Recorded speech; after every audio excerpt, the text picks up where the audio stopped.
ওই জান্নাতুল বাকির কবরস্থানটা এতটা লম্বা, এতটা বড় এরিয়া, এ মাথায় দাঁড়ালে ও মাথার লোকগুলোকে বাচ্চাদের মতো দেখায়। এই কবরস্থানে নবীর আপন চাচা জান্নাতি মানুষ হযরত আব্বাস রাদিয়াল্লাহর কবর। এই কবরস্থানের ভিতরে তাম পৃথিবীর সকল নারীদের সরদারিনী জান্নাত উম্মুল মুমিনিন হযরত মা ফাতেমাতুজ জোহরা রাদিয়াল্লাহু আনহার কবর। এই জান্নাতুল বাকির কবরস্থানের ভিতরে বিশ্ব নবীর প্রিয় নাতি যারা দুনিয়ার উম্মতি মুহাম্মাদের সব যুবকদের নেতা হবেন জান্নাতে ঢোকানোর জন্য। যুবক ব্যক্তি যারা জান্নাতে যাবে, ইমাম হাসান হোসেনের অনুমতি ছাড়া জান্নাতে ঢুকতে পারবে না। এই কবরস্থানের ভিতরে ইমাম হাসান রাদিয়াল্লাহর কবর আছে। এই কবরস্থানের ভিতরে বিশ্ব নবীর মুহাব্বতের প্রিয় সাহাবী আবি সাঈদ খুদরির কবর আছে। এই কবরস্থানের ভিতরে প্রিয় নবী মুহাম্মদ রাসূলুল্লাহ সাল্লাল্লাহু আলাইহি সাল্লামের দুধ মা, যার ঘরে 4.5 বছর লালিত পালিত হয়েছিলেন, স্তনে দুধ পান করে করে নবী বড় হয়েছিলেন, এনার নাম হযরত হালিমাতুস সাদিয়া। তারও কবর জান্নাতুল বাকির ভিতরে আছে। এই জান্নাতুল বাকির ভিতরে আরো একজন নামি দামি ব্যক্তির কবর আছে। তিনি হলেন আফফানের বেটা, নাম তার জিন্নুরাইন ওসমান গনি রাদিয়াল্লাহু আনহু, যিনি নবীজির দুটি মেয়ে বিয়ে করার সুযোগ পেয়েছিলেন। আমি আপনাদের কাছে পূর্বে বলতে চাইছিলাম, একটি স্ত্রী যখন ইন্তেকাল হলো, মারা গেল, নবীর কাছে নামাজ পড়তে সে ফপিয়ে ফপিয়ে ওসমান মাথা নিচু করে কাঁদে। রাসূল ওসমানের কান্না দেখে নিজের চোখ দিয়ে টপ টপ করে পানি ফেলেন। আল্লাহ নবী বলে, মা হালুকা মা কর গিয়া ওসমান ইবনে আফফান, ও আফফানের বেটা ওসমান, তুমি এইভাবে ফপিয়ে ফপিয়ে আমার সামনে এসে কেন কাঁদো? আমি তোমার কান্না সহ্য করতে পারি না। কারণ আল্লাহর ফেরেশতা জিবরিল আমিন বারবার শুনেছি, আল্লাহর জান্নাতে যখন নবীরা বিনা হিসাবে যাবে, প্রত্যেকটি নবীর কাজকর্মের সাহায্যের জন্য জান্নাতের ভিতরে একটা বন্ধু থাকবে, একটা বন্ধু। প্রত্যেকটি নবীর একজন করে সহযোগী বন্ধু জান্নাতের ভিতরে থাকবে। আমি আল্লাহর পয়গম্বর জিবরিল আমিনের মাধ্যম দিয়ে শুনেছি, জান্নাতের ভিতরে আমার বন্ধু হবে আফফানের বেটা ওসমান। জোরে বলুন একটু সুবহান। আমার বন্ধু আবু বকর হবে না, ওমর হবে না, আলী হবে না, আব্দুর রহমান বিন আওফ হবে না, জুবায়ের বিন আওফ হবে না, আবি আক্কাস হবে না, তলহা হবে না, আবি সাঈদ খুদরি হবে না। আমার বন্ধু হবে জান্নাতের ভিতরে সঙ্গী হয়ে হাত ধরে ধরে ঘুরবে। যেখানে যাব সেখানে যাবে, যেটা খাবো সেটা খাবে, যেখানে বসবো সেখানে বসবে, আমার সহসঙ্গী আমার পাশেও বিশ্রাম করবে। সে হলো হযরতে ওসমান, রফিকি ওসমান। আমার বন্ধু হবে জান্নাতের ওসমান। ওসমান কি কাজ করেছে, তাই নবীজির বন্ধু হবে জান্নাতের ভিতরে আল্লাহ সাব্যস্ত করেছেন। একটু চিল্লাই বলুন সুবহানাল্লাহ। ওসমান গনি রাদিয়াল্লাহু আনহু, আমার ভাইরা, যার কথা আপনাদের কাছে বলতে চাইছি খুব ভালো করে শোনেন। ওমর রাদিয়াল্লাহর ইন্তেকাল হয়ে গেল। ইন্তেকালের পরে কোথায় দাফন করা হবে এই নিয়ে মুসলমানদের ভিতরে দুটো দল তৈরি হয়ে গেল। এক দল বলে, এই মদিনার মুসলমানরা, আল্লাহ নবী মরণের আগে আয়েশাকে বলেছিলেন, আয়েশা, আমি জীবনে তোমার কাছে তেমন কিছু চাই নাই। ও আয়েশা, তোমারই শুধু পরিষেবা দিয়েছি, শোক শান্তি মিটিয়েছি, দুঃখ দুর্দশা নিবারণ করেছি। আমি একটি জিনিস, মরণাপন্ন মরণের সময়কাল আমার উপস্থিত হয়ে গেছে, শারীরিক অবস্থা খুব ভালো না। আল্লাহ কবে কোন দিন আজরাইল পাঠিয়ে ডাক দেবেন জানি না।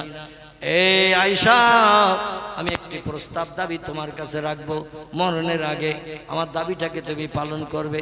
আয়েশা বললেন, নাম ইয়া জাউজি মুহাম্মদ ইবনে আব্দুল্লাহ, মক্কার অধিবাসী আব্দুল্লাহর বেটা, আমার প্রিয় স্বামী মুহাম্মদ রাসূলুল্লাহ, আপনাকে যদি জীবন উৎসর্গ করে দাবি পূরণ করতে হয় আমি তাও পূরণ করব। বলুন আপনি কি বলতে চাইছেন? নবী বললেন, শোনো আয়েশা গো, আমার মরণের পরে তোমার ঘরের ভিতরে কি আমার একটু কবরস্থ হয়ে কিয়ামত পর্যন্ত থাকার জায়গা দেবে? আল্লাহর পয়গম্বর আয়েশাকে বলছেন, তোমার ঘরের ভিতরে কিয়ামত পর্যন্ত আমাকে একটু থাকার জায়গা দেবে, কবরস্থ করবে? আমরা স্বামী স্ত্রী কত মহব্বত, কত প্রেম, কত ভালোবাসা এই পৃথিবীতে তৈরি করে নজরুল সৃষ্টি করি। মরণের আগে স্ত্রীকে একটু বলবেন, আমার বাবার জমি আমি টাকা পয়সা খরচ করে ঘর বেঁধেছি, 25 বছর 27 বছর আমার সঙ্গে ঘর সংসার করছো বিবাহের মাধ্যম দিয়ে, আমি মারা গেলে 5 তলায় যেন কবর দিও না, পুকুরের ভেড়িতে যেন কবর দিও না, আমার কবরটা তুমি যে ঘরে আমার মরণের পরে থাকবে এই ঘরের ভিতরে খাটের তলায় আমার কবরটা একটু দিও। কোথায় বললাম?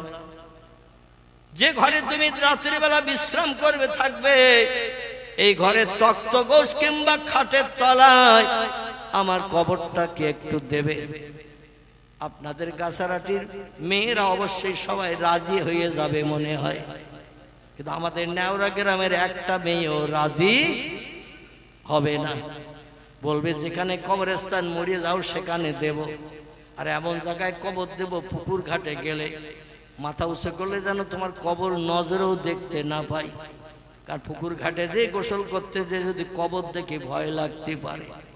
কোনো মেয়েকে যদি বলা হয় 47 বছর স্বামীরে নিয়ে এক বালিশে মাথা দিয়ে শুয়েছ, আর নবীর সুন্নত হলো স্বামী স্ত্রী এক বালিশে মাথা দিয়ে শোয়া, মাথা দিয়ে স্বামী স্ত্রী যত সময় এক বালিশে মাথা দিয়ে শোবে আল্লাহ নবী বলছেন ঘুমানোটাও আল্লাহর দরবারে ইবাদতে গণ্য হবে। আচ্ছা, আমাদের দেশে স্বামী স্ত্রী আমরা শুই কটা বালিশ নিয়ে? একটু কথা বলে, কটা বালিশ নিয়ে শুই রাতের বেলা? আল্লাহু আকবার। আমার মনে হয় এই গাছারাটির লোক বালিশ মাথায় দেয় না, মানে আওয়াজ তো পাচ্ছি না। কটা বালিশ নিয়ে শুই? দুটো। কিন্তু বিয়ের সময় দাঁড়ান, বিয়ের সময় বাবা যখন একটা খাট তক্ত গোশ মেয়েরে দেয় দেখবেন বালিশ কিন্তু 3টে দেয়। ঠিক বললাম না ভুল বললাম? মেয়ের বাবা বালিশ দেয় 3টে, দুটো বালিশ মাথায় দেওয়ার জন্য জামাই একটা মাথায় দেবে, মেয়ে একটা মাথায় দেবে, আর একটা খেজুর গাছ লম্বা যারে 5 বালিশ বলা হয় এটা দেয় না? দেয় না? এই 5 বালিশ একটা দেয় যারা দুজনের মাঝখানে খেজুর গাছ একটা লম্বা হয়ে শুয়ে থাকে। স্বামীর দেহের সঙ্গে স্ত্রীর টাচ হবে না, স্ত্রীর দেহের সঙ্গে স্বামীর টাচ হবে না। আমাদের দেশের মেয়ের বাবারা এই নিয়মটা চালু করে দিয়েছে, জামাই মেয়ের সঙ্গে যাতে গাঢ়তর সম্পর্ক মহব্বত ভালোবাসা তৈরি না হয়। আল্লাহ নবী মেয়ে বিয়ে দিলেন আর মাত্র একখানা বালিশ দিয়েছিলেন ফাতেমাতুজ জোহরাকে। জোরে বলুন সুবহানাল্লাহ। কটা? একখানা বালিশ।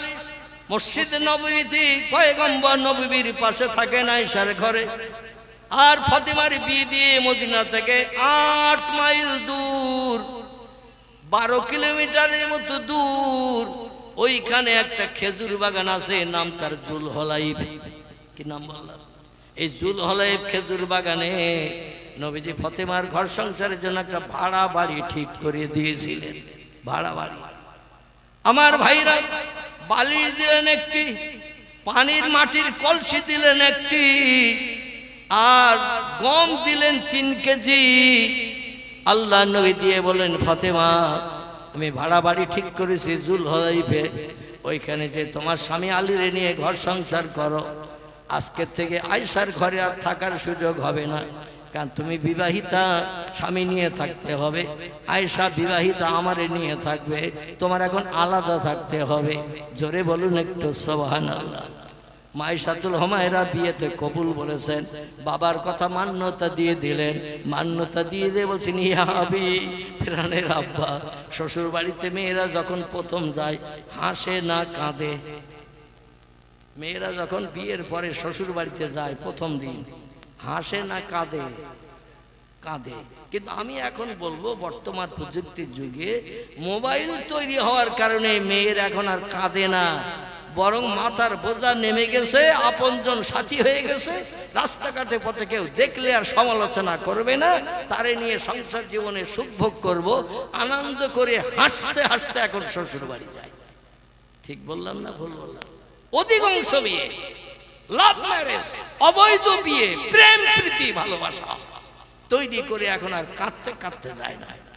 এখন এতদিন জ্বালা যন্ত্রণা ছিল, খাওয়া ঘুম উঠে গিয়েছিল, এখন জীবনের মনের মানুষকে পেয়ে গেছি, ভবিষ্যৎ জীবনটা সুখের বানাবো, তাই আনন্দ করতে করতে যাই।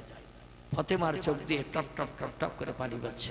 রাসূল বলছেন, মাফ তু কি ইয়া বিনতি, এ কন্যা ফতেমা, আমি এমন একটা ছেলের সঙ্গে তোমারে বিয়ে দিয়েছি, আমার টোটাল সাহাবীদের ভিতরে সে হলো বড় আলেম। জোরে বলুন একটু সুবহানাল্লাহ। নবী বলছেন, এমন একটা ছেলে দিকে তোমারে বিয়ে দিয়েছি যে ছেলেটা আমার টোটাল সাহাবীদের ভিতরে সব থেকে বড় আলেম। তার মতো জ্ঞান আমার সাহাবীদের ভিতরে আর কারো নাই। আনা মদিনাতুল ইলমে ওয়া আলিউন বাবুহা। জোরে বলুন একটু সুবহানাল্লাহ। নবী বললেন, আমি হলাম জ্ঞানের শহর, আর এই শহরের দরজা হলো হযরতে আলী। ঘরে ঢুকতে গেলে যেমন দরজা দিয়ে পাস করতে হয়, দরজা দিয়ে পাস না করলে ঘরের ভিতরে ঢোকা হয় না। জ্ঞানের ঘরে যদি ঢুকতে চাও, আলীর দরজা দিয়ে ঢুকতে হবে। আলীর মতো বড় জ্ঞানী আমার সাহাবীদের ভিতরে আর কেউ নাই। জোরে বলুন একটু সুবহানাল্লাহ। এ ফাতেমা, আমি এমন একটা ছেলে পছন্দ করে তোমার সঙ্গে বিয়ে দিয়েছি যে ছেলেটি হলো আমার সাহাবীদের ভিতরে সব থেকে বড় বীর যোদ্ধা। জোরে বলুন একটু সুবহান। এ ফাতেমা, এমন একটা ছেলে থেকে তোমারে বিয়ে দিয়েছে সংসার জীবন সুখভোগের জন্য, যে ছেলেটা কলেমা পড়ার পর থেকে নিয়ে আজ পর্যন্ত এক ওয়াক্ত নামাজ কাজা করে নাই। আর একটু জোরে হবে না? ইচ্ছা কিন্তু কত নামাজ আমরা কাজা করি, আল্লাহু আ'লামু বিমুরাদিহি, আল্লাহই বেশি খবর রাখেন। যাই হোক, যেটা বলতে চাইছিলাম, রাসূল একটা বালিশ হাতে তুলে দিলেন, একটা খালি মাটির কলসি তুলে দিলেন, 3 কেজি গম মতান্তরে জব দিয়ে দিলেন হাতে, আর একটা পাথরের চাকতি জাতা দিলেন। জাতা আমাদের দেশে মুসুরির ডাল আগে মেয়েরা বাড়িতে ভাঙতো না, জাতা ঘুরিয়ে ঘুরিয়ে। আচ্ছা, এখন কোনো বাড়িতে আর আছে ওই জাতা? আছে? আর ডাল তৈরি হলে মাঠে এখন মেশিনে কলেজে ভাঙিয়ে আনা হয়। আর আমি বাস্তব চোখে দেখেছি, কম বেশি আল্লাহ অধমের বয়স বর্তমানে 65 বছর দিয়েছে। কথা বললাম, আমি 65 বছর হায়াতের লোক, বেঁচে থাকা লোক। আমি আমার চোখে দেখেছি। আমার মা জাতা ঘুরাতো, দাদি জাতা ঘুরাতো, ঘুরিয়ে ঘুরিয়ে 2-3 বার করে মুসুরির ডালগুলো ঘষে পিষে নিচে বলে আবার সরে করে আবার দিত। মানে একেবারে পুরো খোসা উঠত না। ঠিক বললাম না ভুল বললাম? 2-3 বার সরে করে তুলে দিলে তারপরে খোসাগুলো ছাড়িয়ে যেত, কুলোয় আবার ঝেড়ে নিয়ে রান্না করত। একটা জাতা দিলেন নবী, 2টো পাথরের চাকতি একসঙ্গে করে দিয়ে মাঝখানে একটা খোটা দিয়ে গর্তের ভিতরে দিয়ে এইভাবে ঘোরাতে হয়। এই জাতা একটা দিলেন। ফাতেমা বলছেন, আব্বাজি, গম ভাঙিয়ে আটা বানাতে হবে, তাই জাতা দিয়েছেন, আটা বানা থেকে রুটি বানিয়ে স্বামীরে খাওয়াতে হবে। তখন ইলেকট্রিক মেশিন ছিল না, গম কল ধান কল কিছুই ছিল না। 1450 বছর আগের কথা। জাতায় গম জবগুলো পেশাই করে আটা বানাতে হতো। এখন যদি মেয়েদের বলা হয় নিজের জমিতেই মুসুরির ডাল হয়েছে, একটু বাড়িতে সলিমউদ্দিন চাচার বাড়ি থেকে জাতাই না একটু ভাঙিয়ে নিয়ে রান্না করো, মেয়েরা বলবে, মেম্বার ডাকো তুমি, কাগজ আনতেছি আমি, ডাল খাওয়ার স্বাদ মিটিয়ে দেব। এ বলবে না? বলবে না? বলে, মেম্বারে ডাকো তুমি, কাগজ আনতেছি আমি, আমার ডিম বেচা পয়সা আছে, আজকেরই সেটে লাভ হয়ে যাবে, ডাল ভেঙে রান্না করে খাওয়াতে হবে। বিয়ের সময় কি বলেছিলে তুমি? যদি বলতে চিন্তা করতাম হু বলবো কিনা। আর এখন তোমার বাড়ি আসার পরে নির্যাতন, অত্যাচার, উৎপীড়ন শুরু করেছে। আর তোমার ঘর সংসার করব না, যা হয়েছে ভালোই হয়েছে, এখন গো টু হোম, চলে যাব বাপের বাড়ি। জোরে বলুন একটু নাউজুবিল্লাহ। ফাতেমা বলেন, কলসি নিলাম, 2টো পাথরের চাকতি জাতা নিলাম, 3 কেজি গম নিলাম, 3 কেজি নয় 3 সের। কতটা? তখন কেজির প্রচলন ছিল না, সের। 3 সের গম নিলাম। ও আব্বা, কিন্তু একটা জিনিস তো আমি বুঝতে পারছি না। নবী বলছেন, মা হালুকে মাকবারুকে ইয়া বিনতি, কিসে অসুবিধা হলো, কি বুঝতে পারছে না বলো। হযরত ফাতেমা বলেন, আব্বা, বালিশ কেন দিয়েছেন একটা? আলী বেটা ছেলে পুরুষ, আমি মেয়ে ছেলে নারী, আমি মাথায় দেবো একটা বালিশ, আমার স্বামী মাথায় দেবে আর একটা বালিশ। কারণ আমরা দুইজন নারী নই, দুইজন পুরুষ নই, দুইজন আলাদা আলাদা আমরা জাতি। এই জন্য দুইজনে দুটো বালিশ। তার এই বালিশ তো আপনার পয়সা দিয়ে কিনতে হয় নাই, মদিনার শুকনো ঘাট সিঁড়ি নিয়ে এসে আমার মায়ের কাপড় ছেঁড়া দিয়ে অর বানিয়ে আপনি বালিশ করে দিয়েছেন। মদিনার বাজার থেকে তো বালিশ কিনে আনতে হয়নি, পয়সা খরচ হয়নি। শুকনো ঘাস ছিঁড়িয়ে এনে কাপড়টা সেলাই করে, সুচ দিয়ে সেলাই করে তার ভিতরে শুকনো ঘাস ভরিয়ে দিয়ে আপনি বালিশ বানিয়েছেন। আর একটা বালিশ বানিয়ে দিলে তো ভালো হতো। ইয়া রাসূলুল্লাহ, ইয়া আবি, আপনি বালিশ কেন একটা দিলেন? নবী বললেন, ফাতেমা তুমি জানো না, দুই বালিশে মাথা দিয়ে ঘুমালে সারা জীবনের ঘুমটা আল্লাহর কাছে ইবাদতে গণ্য হবে না। এ ফাতেমা, এক বালিশে স্বামী স্ত্রী গায়ে গা লাগিয়ে দেহের সঙ্গে দেহের টাচ দিয়ে এক জায়গায় দুটি মুখ রেখে রাতের বেলা যদি ঘুমাও, বিশ্রাম করো, আল্লাহ তোমাদের স্বামী স্ত্রীর ঘুমটাকে ইবাদতে গণ্য করবেন। হাসরের মাঠে এই ইবাদতটা মিজানের দাড়ি পাল্লায় চাপিয়ে দিয়ে আল্লাহ পাক জান্নাত হালাল বানিয়ে দেবেন। একটু জোরে বলুন সুবহানাল্লাহ, নারায়ে তাকবীর। আর আমাদের দেশে একটা থেকে বালিশ কটা? তিনটা। স্বামী স্ত্রী দুজন দুটোই থাকবে, মাঝখানে আবার একটা কোল বালিশ, পাশ বালিশ, লম্বা বালিশ মাঝখানে থাকবে, কারো গায়ে কারো টাচ যাতে না হয়। এতে স্বামী স্ত্রীর মহব্বত, প্রেম, ভালোবাসা বাড়বে বলে মনে হয়? বাড়বে? কোনোদিন বাড়বে না। রাসূল বলছেন, হুন্না, আল্লাহর কোরআন বলছে, হুন্না লিবাসুল লাকুম ওয়া আনতুম লিবাসুল লাহুন্না। নারীর গায়ের পোশাক হলো পুরুষ, পুরুষের গায়ের পোশাক হলো নারী। আল্লাহ পাক কোরআনে আরো বলেছেন, ও দুনিয়ার নারী পুরুষেরা তোমরা শোনো, নারী এবং পুরুষ হলো বিবাহের মাধ্যম দিয়ে একে অপরের অর্ধাঙ্গী। জোরে বলুন একটু সুবহানাল্লাহ। একটা নারী ছাড়া একটা পুরুষের জীবনের এক পয়সা মূল্য নাই, একটা পুরুষ ছাড়া একটা নারীর জীবনের এক পয়সা মূল্য নাই। জীবনের সুখ শান্তি, জীবন যৌবনে খোদা নিবৃত্তির জন্য একটা পুরুষের যেমন একটা নারীর দরকার, একটা নারীরও তেমন একটা পুরুষের দরকার। তাই আল্লাহ পাক কোরআনে বলছেন, নারী আর পুরুষকে আমি গায়ের পোশাক করে বানিয়ে দিয়েছি। পোশাক ছাড়া রাস্তাঘাটে পথে যেমন আমরা বেরোতে পারি না, এই জন্য নারী হলো পুরুষের পোশাক, পুরুষ হলো নারীর পোশাক। জোরে বলুন একটু সুবহানাল্লাহ।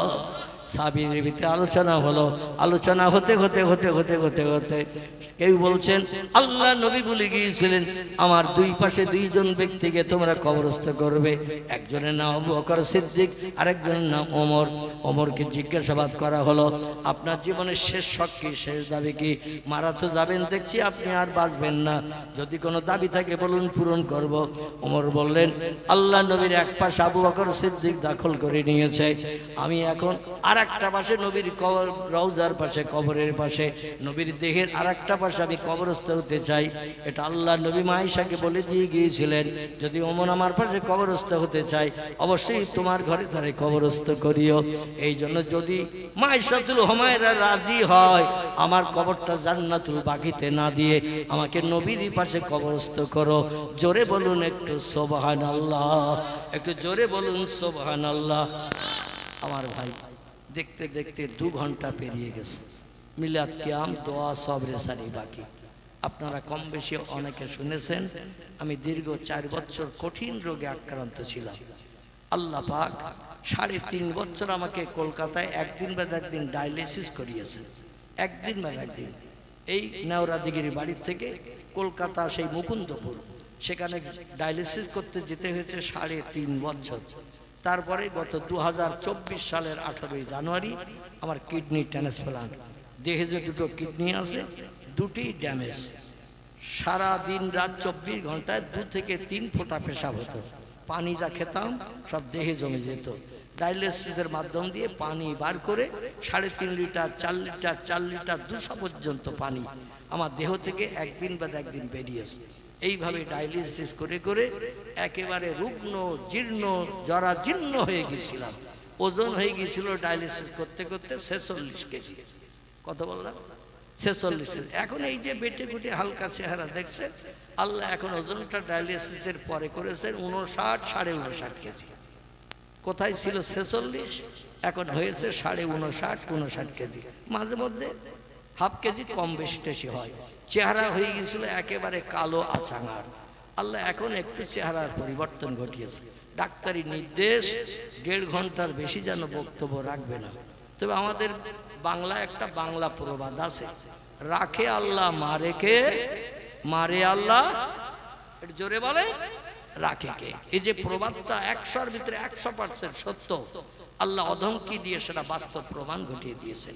যদিও ডাক্তারি নির্দেশ 1.5 ঘন্টা ওয়াজ করা, তবুও বলতে বলতে 2 ঘন্টা 2 ঘন্টা দোয়া করতে 2.5 ঘন্টাও হয়ে যায়। 2 ঘন্টা 5 মিনিট 7 মিনিট হয়ে গেছে। এখন মিলাদ ক্যাম্প করব। আল্লাহ যদি আবার 4 চক্রের মিলন ঘটায়, যেখানে ছেড়েছি এখান থেকে সামনের দিকে আবার একটু এগিয়ে নিয়ে যাওয়ার চিন্তা ভাবনা রাখবো, প্রয়াস রাখবো ইনশাল্লাহ। আমার কথার দ্বারা কারো অন্তরে আঘাত, ব্যথা, দুঃখ যদি লেগে থাকে, ভাই বা ছেলে সন্তান হিসাবে ক্ষমার চোখে দেখবেন।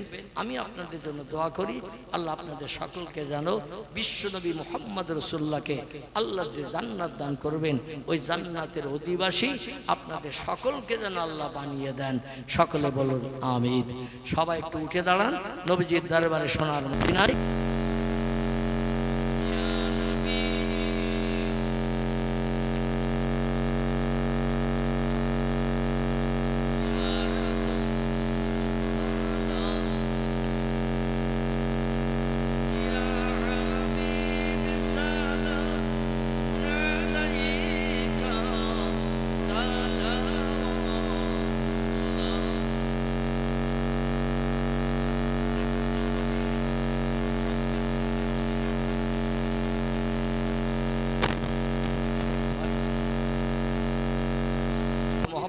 যত খুলে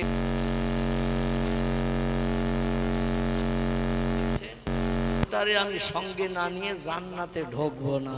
জোরে বলুন সুবহানাল্লাহ। এই জন্য একটু প্রাণ খুলে গলা ছেড়ে রসুলের মহব্বতে একটু সালাম কিয়াম পাঠ করেন।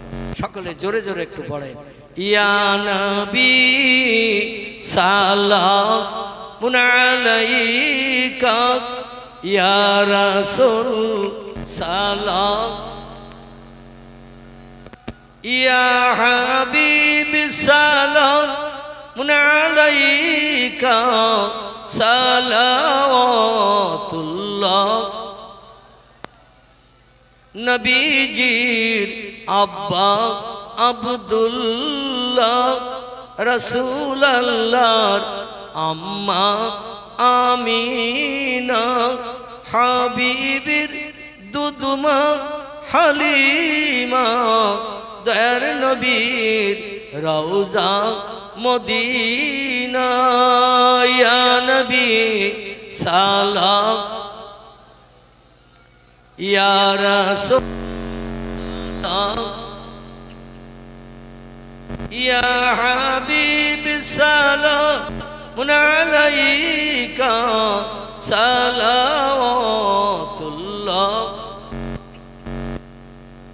बागे इनके गुलहिन मलाइक, जिसके बुलबुल अपाई जाती तवक्कुल, सलावतुल्लाह अलैका, या नबी सलामुन अलैका, या रसूल मुन अलैका, या हबीब सलाम, सलावतुल्लाह। जिब्राइल आवाज तुलिलो, আসমানের দরওয়াজা খোলো গো, এসেছেন নবীদের সরদার, হবে যে খোদা দিদার। ইয়া নবী সালাম, ইয়া রাসূল সালাম, ইয়া হাবিব সালাম, সালাওয়াতুল্লাহ আলাইক। ওই জান্নাতুল বাকির কবরস্থানটা এতটা লম্বা, এতটা বড় এরিয়া, এ মাথায় দাঁড়ালে ও মাথার লোকগুলোকে বাচ্চাদের মতো দেখায়। এই কবরস্থানে নবীর আপন চাচা জান্নাতি মানুষ হযরতে আব্বাস রাদিয়াল্লাহর কবর। এই কবরস্থানের ভিতরে তামাম পৃথিবীর সকল নারীদের সরদারিনী জান্নাম উম্মুল মুমিনিন হযরত মা ফাতেমাতুজ জোহরা রাদিয়াল্লাহু আনহার কবর। এই জান্নাতুল বাকির কবরস্থানের ভিতরে বিশ্ব নবীর প্রিয় নাতি, যারা দুনিয়ার উম্মতি মুহাম্মাদের সব যুবকদের নেতা হবেন জান্নাতে ঢোকানোর জন্য। যুবক ব্যক্তি যারা জান্নাতে যাবে, এই ইমাম হাসান হোসেনের অনুমতি ছাড়া জান্নাতে ঢুকতে পারবে না। এই কবরস্থানের ভিতরে ইমাম হাসান রাদিয়াল্লাহর কবর আছে।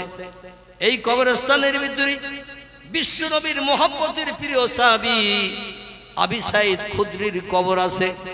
এই কবরস্থানের ভিতরে প্রিয় নবী মুহাম্মদ রাসূলুল্লাহ সাল্লাল্লাহু আলাইহি সাল্লামের দুধ মা, যার ঘরে 4.5 বছর লালিত পালিত হয়েছিলেন, স্তনে দুধ পান করে করে নবী বড় হয়েছিলেন, এনার নাম হযরত হালিমাতুস সাদিয়া।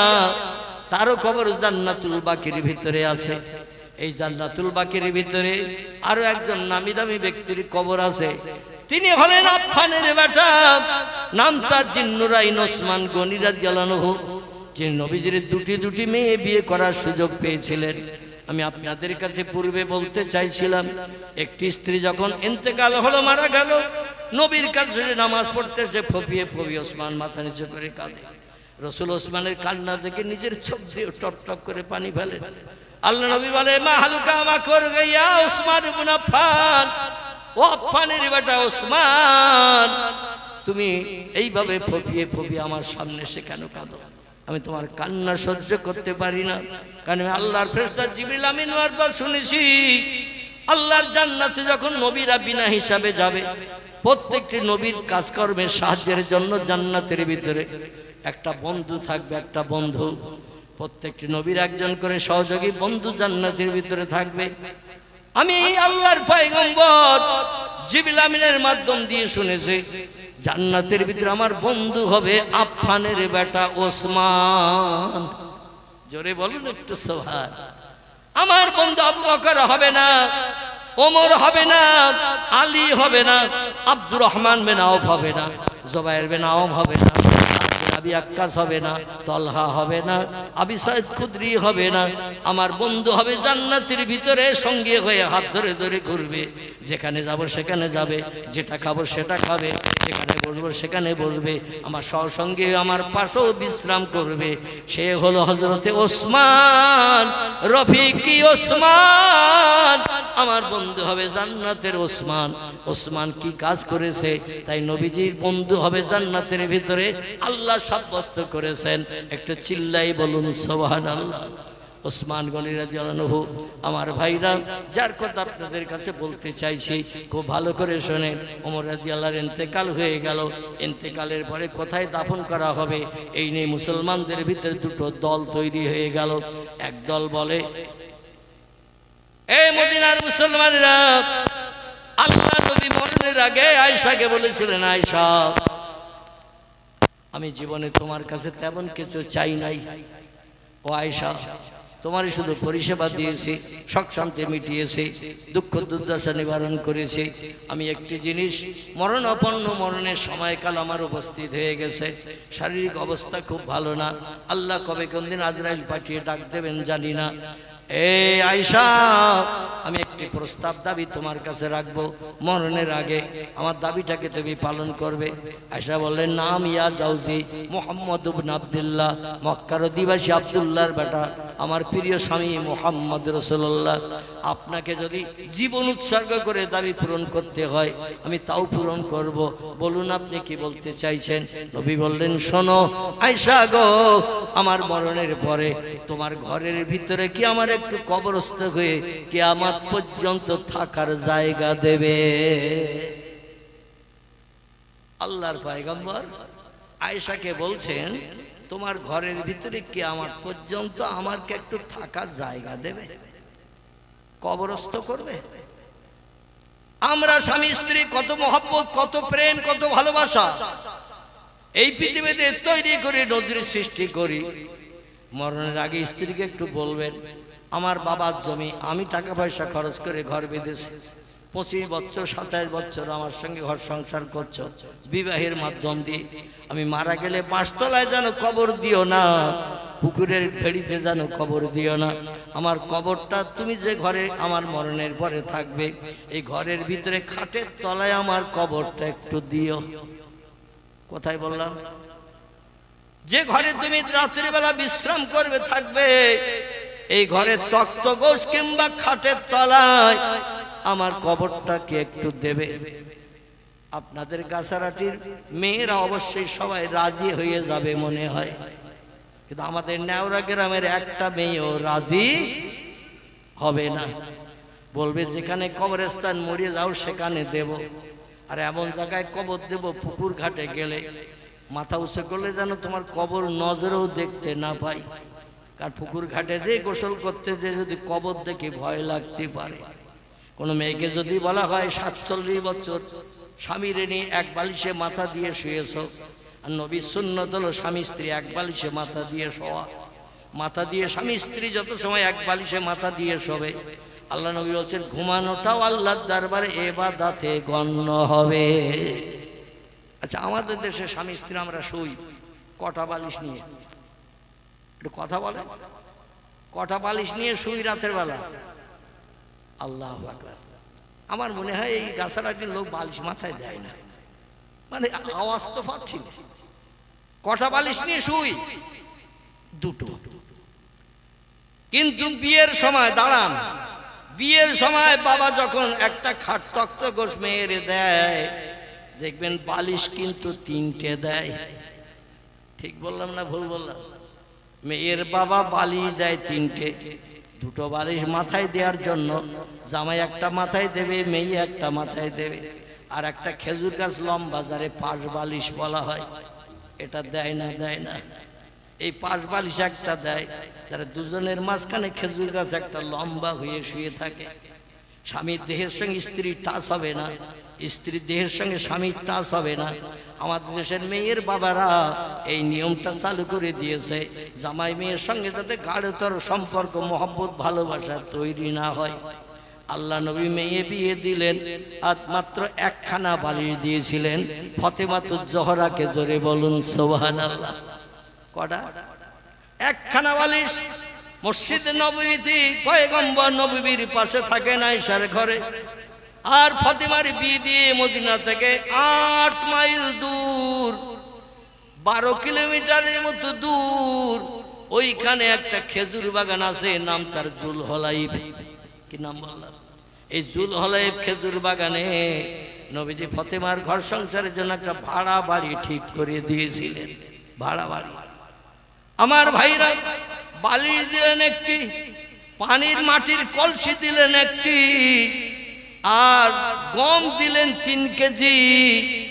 আল্লাহ নবী দিয়ে বলেন, ফাতেমা আমি ভাড়া বাড়ি ঠিক করেছি জুলহলাইফে, ওইখানে যে তোমার স্বামী আলীরে নিয়ে ঘর সংসার করো।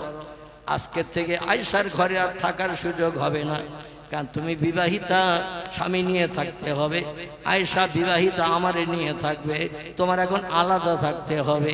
জোরে বলুন একটু সুবহানাল্লাহ। মাইশাতুল হুমায়রা বিয়েতে কবুল বলেছেন, বাবার কথা মান্যতা দিয়ে দিলেন। মান্যতা দিয়ে দিয়ে বলছেন, ইয়া আবি, প্রাণের আব্বা, শ্বশুর বাড়িতে মেয়েরা যখন প্রথম যায় হাসে না কাঁদে? মেয়েরা যখন বিয়ের পরে শ্বশুর বাড়িতে যায় প্রথম দিন হাসে না কাঁদে? কাঁদে। কিন্তু আমি এখন বলবো, বর্তমান প্রযুক্তির যুগে মোবাইল তৈরি হওয়ার কারণে মেয়ের এখন আর কাঁদে না, বরং মাথার বোঝা নেমে গেছে, আপনজন সাথী হয়ে গেছে। রাস্তাঘাটে পথে কেউ দেখলে আর সমালোচনা করবে না, তারে নিয়ে সংসার জীবনে সুখ ভোগ করবো, আনন্দ করে হাসতে হাসতে এখন শ্বশুর বাড়ি যায়। ঠিক বললাম না ভুল বললাম? অধিকাংশ বিয়ে লাভ ম্যারেজ, অবৈধ বিয়ে, প্রেম প্রীতি ভালোবাসা তৈরি করে এখন আর কাঁদতে কাঁদতে যায় না। এখন এতদিন জ্বালা যন্ত্রণা ছিল, খাওয়া ঘুম উঠে গিয়েছিল, এখন জীবনের মনের মানুষকে পেয়ে গেছি, ভবিষ্যৎ জীবনটা সুখের বানাবো, তাই আনন্দ করতে করতে যাই। ফতেমার চোখ দিয়ে টপ টপ টপ টপ করে পানি বাজছে। রাসূল বলছেন, মাপ তু কি ইয়া বিনতি, এ কন্যা ফতেমা, আমি এমন একটা ছেলের সঙ্গে তোমারে বিয়ে দিয়েছি, আমার টোটাল সাহাবীদের ভিতরে সে হলো বড় আলেম। জোরে বলুন একটু সুবহানাল্লাহ। নবী বলছেন, এমন একটা ছেলে দিকে তোমারে বিয়ে দিয়েছি যে ছেলেটা আমার টোটাল সাহাবীদের ভিতরে সব থেকে বড় আলেম, তার মতো জ্ঞান আমার সাহাবীদের ভিতরে আর কারো নাই। আনা মদিনাতুল ইলমে ওয়া আলিউন বাবুহা। জোরে বলুন একটু সুবহানাল্লাহ। নবী বললেন, আমি হলাম জ্ঞানের শহর, আর এই শহরের দরজা হলো হযরতে আলী। ঘরে ঢুকতে গেলে যেমন দরজা দিয়ে পাস করতে হয়, দরজা দিয়ে পাস না করলে ঘরের ভিতরে ঢোকা হয় না। জ্ঞানের ঘরে যদি ঢুকতে চাও, আলীর দরজা দিয়ে ঢুকতে হবে। আলীর মতো বড় জ্ঞানী আমার সাহাবীদের ভিতরে আর কেউ নাই। জোরে বলুন একটু সুবহানাল্লাহ। এ ফাতেমা, আমি এমন একটা ছেলে পছন্দ করে তোমার সঙ্গে বিয়ে দিয়েছি যে ছেলেটি হলো আমার সাহাবীদের ভিতরে সব থেকে বড় বীর যোদ্ধা। জোরে বলুন একটু সুবহান। এ ফাতেমা, এমন একটা ছেলে থেকে তোমারে বিয়ে দিয়েছে সংসার জীবন সুখভোগের জন্য, যে ছেলেটা কলেমা পড়ার পর থেকে নিয়ে আজ পর্যন্ত এক ওয়াক্ত নামাজ কাজা করে নাই। আর একটু জোরে হবে না? ইচ্ছা কিন্তু কত নামাজ আমরা কাজা করি, আল্লাহু আ'লামু বিমুরাদিহি, আল্লাহই বেশি খবর রাখেন। যাই হোক, যেটা বলতে চাইছিলাম, রাসূল একটা বালিশ হাতে তুলে দিলেন, একটা খালি মাটির কলসি তুলে দিলেন, 3 কেজি গম মতান্তরে জব দিয়ে দিলেন হাতে, আর একটা পাথরের চাকতি জাতা দিলেন। জাতা, আমাদের দেশে মুসুরির ডাল আগে মেয়েরা বাড়িতে ভাঙতো না, জাতা ঘুরিয়ে ঘুরিয়ে। আচ্ছা, এখন কোনো বাড়িতে আর আছে ওই জাতা? আছে? আর ডাল তৈরি হলে মাঠে এখন মেশিনে কলেজে ভাঙিয়ে আনা হয়। আর আমি বাস্তব চোখে দেখেছি, কম বেশি আল্লাহ অধমের বয়স বর্তমানে 65 বছর দিয়েছে। কথা বললাম, আমি 65 বছর হায়াতের লোক, বেঁচে থাকা লোক। আমি আমার চোখে দেখেছি, আমার মা জাতা ঘুরাতো, দাদি জাতা ঘুরাতো, ঘুরিয়ে ঘুরিয়ে 2 বার 3 বার করে মুসুরির ডালগুলো ঘষে পিষে নিচে বলে আবার সরে করে আবার দিত। মানে একেবারে পুরো খোসা উঠতো না।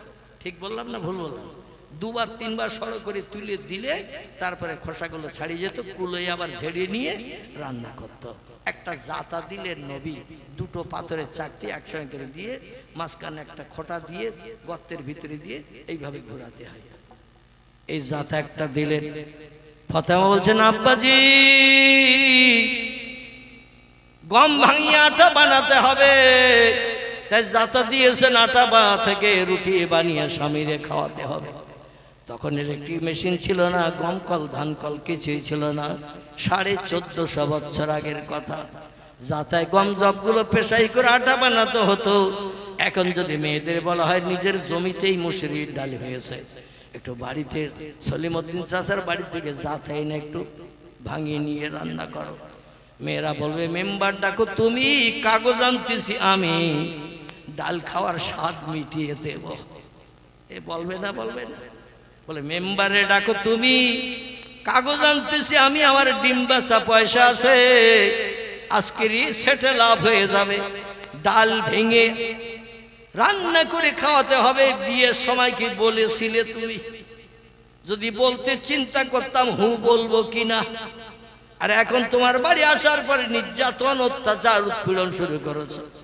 আর তোমার ঘর সংসার করব না, যা হয়েছে ভালোই হয়েছে, এখন গো টু হোম, চলে যাব বাপের বাড়ি। জোরে বলুন একটু নাউজুবিল্লাহ। ফাতেমা বলেন, কলসি নিলাম, 2টো পাথরের চাকতি জাতা নিলাম, 3 কেজি গম নিলাম, 3 কেজি নয় 3 সের। কতটা? তখন কেজির প্রচলন ছিল না, সের। 3 সের গম নিলাম। ও আব্বা, কিন্তু একটা জিনিস তো আমি বুঝতে পারছি না। নবী বলছেন, মা হালুকে মাকবারুকে ইয়া বিনতি, কিসে অসুবিধা হলো, কি বুঝতে পারছে না বলো। হযরত ফাতেমা বলেন, আব্বা বালিশ কেন দিয়েছেন একটা? আলী বেটা ছেলে পুরুষ, আমি মেয়ে ছেলে নারী, আমি মাথায় দেবো একটা বালিশ, আমার স্বামী মাথায় দেবে আর একটা বালিশ। কারণ আমরা দুইজন নারী নই, দুইজন পুরুষ নই, দুইজন আলাদা আলাদা আমরা জাতি। এই জন্য দুইজনে দুটো বালিশ। তার এই বালিশ তো আপনার পয়সা দিয়ে কিনতে হয় নাই, মদিনার শুকনো ঘাট সিঁড়ি নিয়ে এসে আমার মায়ের কাপড় ছেঁড়া দিয়ে অর বানিয়ে আপনি বালিশ করে দিয়েছেন। মদিনার বাজার থেকে তো বালিশ কিনে আনতে হয়নি, পয়সা খরচ হয়নি। শুকনো ঘাস ছিঁড়িয়ে এনে কাপড়টা সেলাই করে, সুচ দিয়ে সেলাই করে তার ভিতরে শুকনো ঘাস ভরিয়ে দিয়ে আপনি বালিশ বানিয়েছেন। আর একটা বালিশ বানিয়ে দিলে তো ভালো হতো। ইয়া রাসূলুল্লাহ, ইয়া আবি, আপনি বালিশ কেন একটা দিলেন? নবী বললেন, ফাতেমা তুমি জানো না, দুই বালিশে মাথা দিয়ে ঘুমালে সারা জীবনের ঘুমটা আল্লাহর কাছে ইবাদতে গণ্য হবে না। এ ফাতেমা, এক বালিশে স্বামী স্ত্রী গায়ে গা লাগিয়ে দেহের সঙ্গে দেহের টাচ দিয়ে এক জায়গায় দুটি মুখ রেখে রাতের বেলা যদি ঘুমাও, বিশ্রাম করো, আল্লাহ তোমাদের স্বামী স্ত্রী ঘুমটাকে ইবাদতে গণ্য করবেন। হাসরের মাঠে ইবাদতটা মিজানের দাড়ি পাল্লায় চাপিয়ে দিয়ে আল্লাহ পাক জান্নাত হালাল বানিয়ে দেবেন।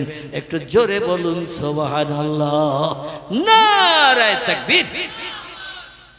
আর আমাদের দেশে একটা থেকে বালিশ কটা? তিনটা। স্বামী স্ত্রী দুজন দুটোই থাকবে, মাঝখানে আবার একটা কোল বালিশ, পাশ বালিশ, লম্বা বালিশ মাঝখানে থাকবে, কারো গায়ে কারো টাচ যাতে না হয়। এতে স্বামী স্ত্রীর মহব্বত, প্রেম, ভালোবাসা বাড়বে বলে মনে হয়? বাড়বে? কোনোদিন বাড়বে না। রাসূল বলছেন হুন্না, আল্লাহর কোরআন বলছে হুন্না লিবাসুল লাকুম ওয়া আনতুম লিবাসুল লাহুন্না। নারীর গায়ের পোশাক হলো পুরুষ, পুরুষের গায়ের পোশাক হলো নারী। আল্লাহ পাক কোরআনে আরো বলেছেন, ও দুনিয়ার নারী পুরুষেরা তোমরা শোনো, নারী এবং পুরুষ হলো বিবাহের মাধ্যম দিয়ে একে অপরের অর্ধাঙ্গী। জোরে বলুন একটু সুবহানাল্লাহ। একটা নারী ছাড়া একটা পুরুষের জীবনের এক পয়সা মূল্য নাই, একটা পুরুষ ছাড়া একটা নারীর জীবনের এক পয়সা মূল্য নাই। জীবনের সুখ শান্তি, জীবন যৌবনে খোদা নিবৃত্তির জন্য একটা পুরুষের যেমন একটা নারীর দরকার, একটা নারীরও তেমন একটা পুরুষের দরকার। তাই আল্লাহ পাক কোরআনে বলছেন, নারী আর পুরুষকে আমি গায়ের পোশাক করে বানিয়ে দিয়েছি। পোশাক ছাড়া রাস্তাঘাটে পথে যেমন আমরা বেরোতে পারি না, এই জন্য নারী হলো পুরুষের পোশাক, পুরুষ হলো নারীর পোশাক। জোরে বলুন একটু সুবহানাল্লাহ। সাহাবীদের ভিতরে আলোচনা হলো, আলোচনা হতে হতে হতে হতে হতে হতে কেউ বলছেন আল্লাহ নবী বলে গিয়েছিলেন আমার দুই পাশে দুইজন ব্যক্তিকে তোমরা কবরস্থ করবে। একজনের নাম আবু বকর সিদ্দিক, আরেকজনের নাম ওমর। ওমরকে জিজ্ঞাসাবাদ করা হলো, আপনার জীবনের শেষ শখ কি, শেষ দাবি কি? মারা তো যাবেন দেখছি, আপনি আর বাঁচবেন না, যদি কোনো দাবি থাকে বলুন, পূরণ করব। ওমর বললেন, আল্লাহ নবীর এক পাশে আবু বকর সিদ্দিক দাখল করে নিয়েছে, আমি এখন আর একটা পাশে নবীর কবর, রওজার পাশে, কবরের পাশে, নবীর দেহের আর একটা পাশে আমি কবরস্থ হতে চাই। এটা আল্লাহ নবী মা আয়েশাকে বলে দিয়ে গিয়েছিলেন, যদি ওমর আমার পাশে কবরস্থ হতে চাই অবশ্যই তোমার ঘরে তারে কবরস্থ করিও। এই জন্য যদি মা আয়েশাতুল হুমায়রা রাজি হয় আমার কবরটা জান্নাতুল বাকিতে না দিয়ে আমাকে নবীর পাশে কবরস্থ করো। জোরে বলুন একটু সুবহানাল্লাহ, একটু জোরে বলুন সুবহানাল্লাহ। আমার ভাই, দেখতে দেখতে 2 ঘন্টা পেরিয়ে গেছে। মিলাদ, কিয়াম, দোয়া সব রেসারি বাকি। আপনারা কম বেশি অনেকে শুনেছেন আমি দীর্ঘ 4 বছর কঠিন রোগে আক্রান্ত ছিলাম। আল্লাহ পাক 3.5 বছর আমাকে কলকাতায় একদিন বাদ একদিন ডায়ালিসিস করিয়েছেন। একদিন বাদ একদিন এই নেওরাদিগিরি বাড়ির থেকে কলকাতা সেই মুকুন্দপুর, সেখানে ডায়ালিসিস করতে যেতে হয়েছে 3.5 বছর। তারপরে গত 2024 সালের 18 জানুয়ারি আমার কিডনি ট্রান্সপ্লান্ট। দেহে যে 2টো কিডনি আছে, 2টি ড্যামেজ। সারা দিন রাত 24 ঘন্টায় 2 থেকে 3 ফোঁটা পেশাব হতো। পানি যা খেতাম সব দেহে জমে যেত। ডায়ালিসিসের মাধ্যম দিয়ে পানি বার করে 3.5 লিটার, 4 লিটার, 4 লিটার 200 পর্যন্ত পানি আমার দেহ থেকে একদিন বাদ একদিন বেরিয়েছে। এইভাবে ডায়ালিসিস করে করে একেবারে রুগ্ন, জীর্ণ, জরাজীর্ণ হয়ে গেছিলাম। ওজন হয়ে গিয়েছিল ডায়ালিসিস করতে করতে 46 কেজি। কত বললাম? 46 কেজি। এখন এই যে বেটে গুটে হালকা চেহারা দেখছেন, আল্লাহ এখন ওজনটা ডায়ালিসিসের পরে করেছেন 59, 59.5 কেজি। কোথায় ছিল 46, এখন হয়েছে 59.5, 59 কেজি। মাঝে মধ্যে হাফ কেজি কম বেশি টেশি হয়। চেহারা হয়ে গিয়েছিল একেবারে কালো আচাঙার, আল্লাহ এখন একটু চেহারার পরিবর্তন ঘটিয়েছে। ডাক্তারি নির্দেশ 1.5 ঘন্টার বেশি যেন বক্তব্য রাখবে না। তবে আমাদের বাংলা একটা বাংলা প্রবাদ আছে, রাখে আল্লাহ মারে কে, মারে আল্লাহ, একটু জোরে বলে, রাখে কে। এই যে প্রবাদটা 100-র ভিতরে 100% সত্য। আল্লাহ অধমকি দিয়ে সেটা বাস্তব প্রমাণ ঘটিয়ে দিয়েছে। যদিও ডাক্তারি নির্দেশ 1.5 ঘন্টা আওয়াজ করা, তবুও বলতে বলতে 2 ঘন্টা 2 ঘন্টা দোয়া টোয়া করতে 2.5 ঘন্টাও হয়ে যায়। 2 ঘন্টা 5 মিনিট 7 মিনিট হয়ে গেছে।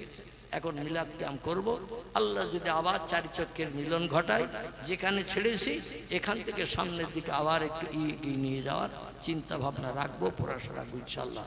আমার কথার দ্বারা কারো অন্তরে আঘাত, ব্যথা, দুঃখ যদি লেগে থাকে, ভাই বা ছেলে সন্তান হিসাবে ক্ষমার চোখে দেখবেন।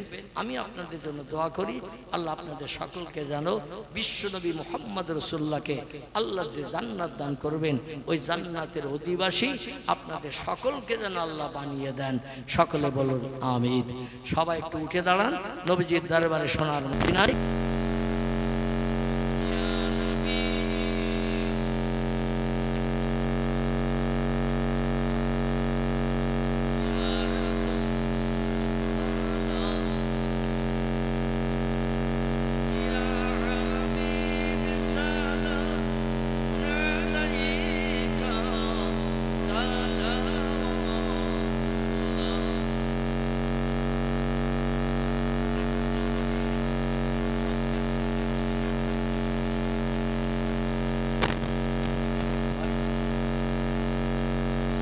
মহব্বতের যত খুলে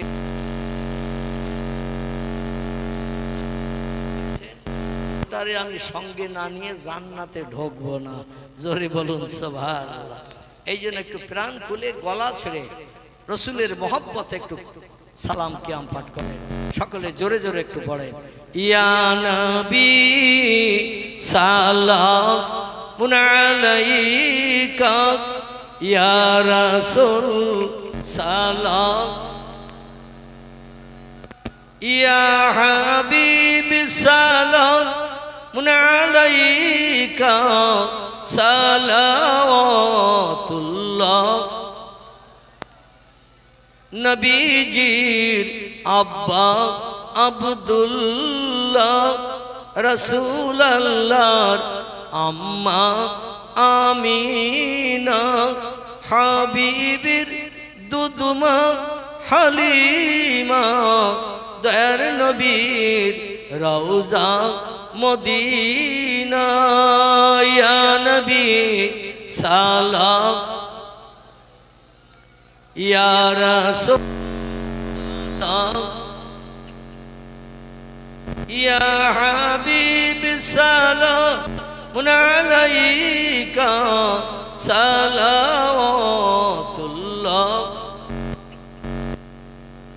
बागे इब्राहिम के गुलहिन मलाइक, जिसके बुलबुल अपाई जाती तवक्कुल, सलावतुल्लाह अलैका, या नबी सलामुन अलैका, या रसूल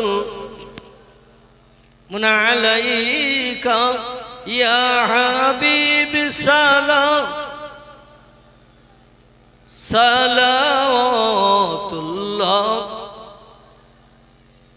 जिब्राइल आवाज तुलिल, আসমানের দরওয়াজা খোলো গো, এসেছেন নবীদের সরদার, হবে যে খোদা দিদার। ইয়া নবী সালাম, ইয়া রাসূল সালাম, ইয়া হাবিবি সালাওয়াতুল্লাহ